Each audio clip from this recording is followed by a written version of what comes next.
எதிர்நீச்சல் தொடர்கிறது சீரியலில் நாளைக்கு எபிசோடில் என்ன நடக்குதுன்னு தான் இந்த வீடியோவில் பார்க்க போகிறோம். ஜனனியும் சக்தியும் தேவசகாயத்தோட ஆளுங்கிட்டேருந்து தப்பிக்கிறதுக்காக ஒரு இடத்துல மறைஞ்சு நிற்கிறாங்க. சக்தி வெளியே போய் யாராவது ஃபாலோ பண்ணுறாங்களான்னு பார்க்குறாரு, ஆனால் யாரும் ஃபாலோ பண்ணல. ஜனனி பயந்து உடனே ஊருக்கு போகலாம் அப்படின்னு சொல்கிறாங்க. ஆனால் சக்தி இப்போ போனால் ஆபத்து, கொஞ்சம் நேரம் கழித்து போகலாம் அப்படின்னு சொல்கிறாரு. அதுக்கப்புறம் தங்கறதுக்கு ஏதாவது இடம் கிடைக்குமான்னு தேடிட்டு ஒரு வயசான பாட்டி வீட்டுக்கு போகிறாங்க.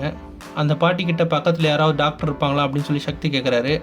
ஆனால் அந்த பாட்டி 10-15 கிலோமீட்டர் போனோம், ஏன் என்ன ஆச்சு அப்படின்னு கேட்குறாங்க. அதுக்கு ஜனனி டயர்டாக இருக்கிறாங்க அப்படின்ற மாதிரி சொல்கிறாரு.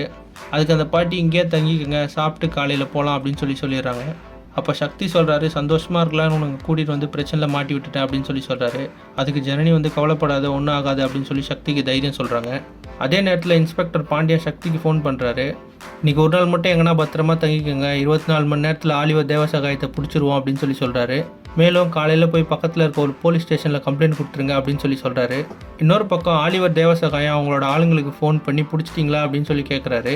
அதுக்கு அவங்க இங்கே தான் எங்கேயோ மறைஞ்சிருக்கிறாங்க அப்படின்னு சொல்கிறாங்க.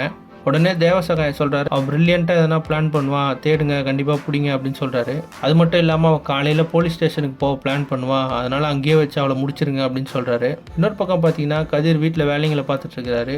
அப்போ நந்தினி காஃபி எடுத்துகிட்டு வந்து தராங்க. அப்போ கதிர் கேட்குறாரு, என்ன வித்தியாசமாக நடந்துக்கிற அப்படின்னு கேட்குறாரு. அதுக்கு நந்தினி சொல்கிறாங்க, நீங்கள் மட்டும் மாறினா பார்த்தாது, நானும் மாறணும்ல அப்படின்னு சொல்கிறாங்க. அதுக்கு ஞானம் இது எங்களால் தாங்க முடியல அப்படின்னு சொல்லிட்டே இருக்கும்போது ரேணுகா ஞானத்துக்கும் காப்பி எடுத்துகிட்டு வந்து தராங்க. அதுக்கப்புறம் நந்தினி ரேணுகா விஷாலாச்சியை ரகசியமாக கிச்சனை கூப்பிட்டு போய் பேசுகிறாங்க. நாங்கள் ஈஸ்வரி அக்காவை பார்க்க போகிறோம் அப்படின்னு சொல்கிறாங்க.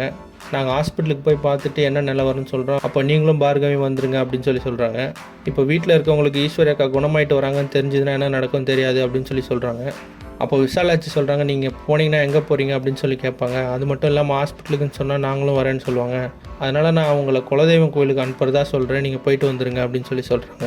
அதே மாதிரி ஹாலுக்கு போயிட்டு ரேணுகாவும் நந்தினியும் கோயிலுக்கு போயிட்டு வாங்க அப்படின்னு சொல்கிறாங்க. உடனே கதிர் நான் அவங்கள ட்ராப் பண்ணுறேன் அப்படின்னு சொல்கிறாரு. அவங்க அதெல்லாம் வேணாம், ரொம்ப நேரம் ஆகும் அப்படின்னு சொல்லிடுறாங்க. அதனால் நீங்களே போயிட்டு வந்துருங்கன்னு கதிரும் சொல்லிட்டாரு. அதே சமயத்தில் ஜனனியும் சக்தியும் மறைஞ்சிருக்கிற இடத்துக்கு ஆலிவர் தேவசகாயத்தோட ஆளுங்க தேடி வந்துட்டாங்க. ஜனனியும் சக்தியும் அங்கேருந்து எப்படி தப்பிச்சு வீட்டுக்கு வர போகிறாங்க, ஈஸ்வரி குணமாயிட்டு வர விஷயம் எப்போ ஆதி குணசேகரனுக்கு தெரிய போகுது, அப்படி தெரிஞ்சால் அவர் எப்படி ரியாக்ட் பண்ண போகிறாரு அப்படின்றத அடுத்தடுத்த எபிசோடில் பார்த்து தெரிஞ்சுக்கலாம். இந்த மாதிரி எதிர்நீச்சல் தொடர்கிறது சீரியல் அப்டேட்ஸ்க்கு நம்ம சேனலை சப்ஸ்கிரைப் பண்ணுங்கள், ஃப்ரெண்ட்ஸ் அண்ட் ஃபேமிலிக்கு ஷேர் பண்ணுங்கள். நன்றி.